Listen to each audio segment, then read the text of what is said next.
Assalamualaikum warahmatullahi wabarakatuh. Bagaimana kabarnya anak-anak ibu semuanya?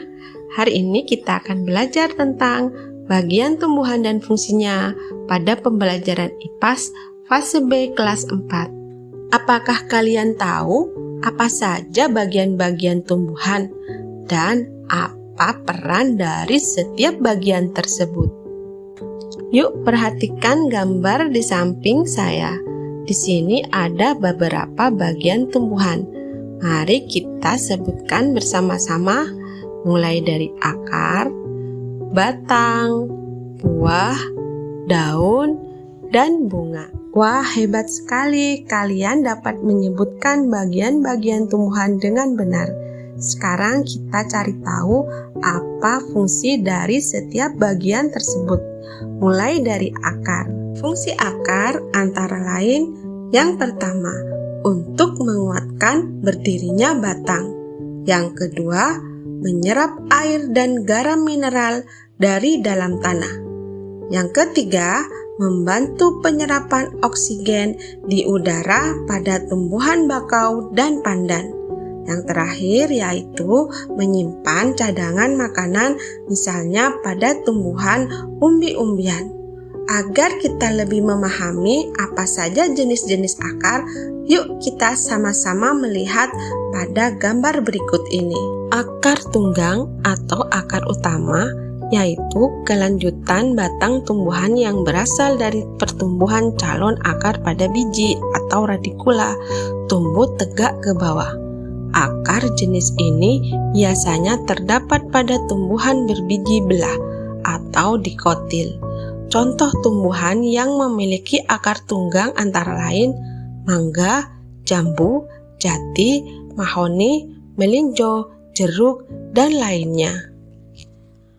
Akar serabut yaitu akar berukuran kecil-kecil yang tumbuh di pangkal batang berbentuk seperti serabut. Fungsi utama akar serabut adalah untuk memperkokoh berdirinya tumbuhan. Akar serabut biasanya terdapat pada tumbuhan berbiji tunggal atau monokotil. Namun, tumbuhan dikotil juga dapat memiliki akar serabut jika tumbuhan tersebut dikembangbiakan dengan cara mencangkok atau stek.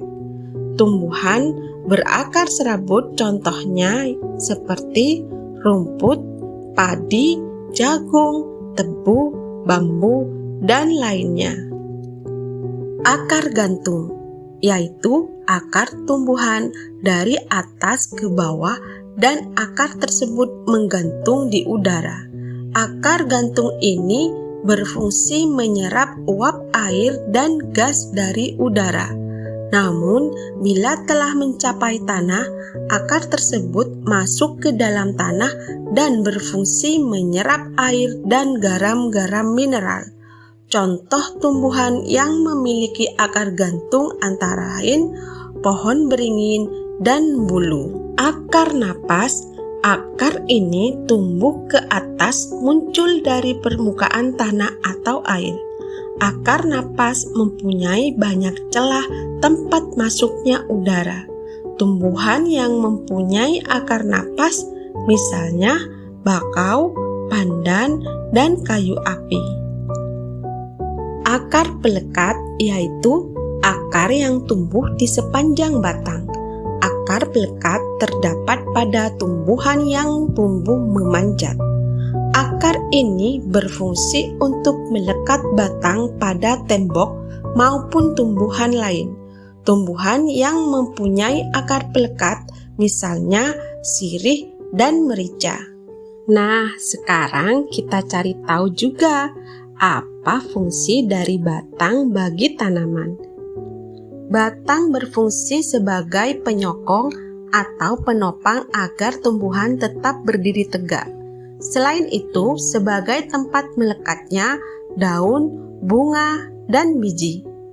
Batang berfungsi sebagai pengangkut air dan garam mineral dari akar ke daun melalui pembuluh xilem untuk proses fotosintesis.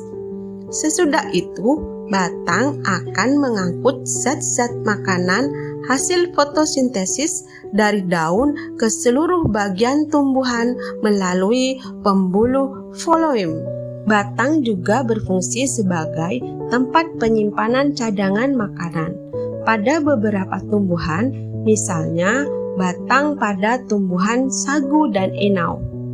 Batang dapat juga membantu proses pernafasan dari tumbuhan melalui lentisel. Lentisel adalah pori-pori yang tampak kecil pada tumbuhan, biasanya berfungsi sebagai tempat pertukaran gas. Batang berfungsi juga sebagai alat perkembangbiakan vegetatif. Batang dibuat stek batang sebagai salah satu bentuk dari perbanyakan tanaman secara vegetatif. Batang berfungsi juga sebagai alat Ada 3 jenis batang yang harus kalian ketahui. Yang pertama, batang basah. Contohnya pada tanaman bayam dan kangkung. Yang kedua, batang rumput. Contohnya pada tanaman padi dan jagung. Yang ketiga adalah batang kayu. Biasanya pada pohon mangga, pohon jeruk, dan pohon apel. Selanjutnya, kita akan mempelajari fungsi dari daun. Yuk, tetap semangat. Kita cari tahu apa sih fungsi daun bagi tumbuhan. Fungsi daun yang pertama sebagai tempat terjadinya fotosintesis. Pada tumbuhan dikotil, terjadinya fotosintesis di jaringan parenkim palisade. Sedangkan pada tumbuhan monokotil, fotosintesis terjadi pada jaringan spon. Yang kedua adalah sebagai organ pernafasan.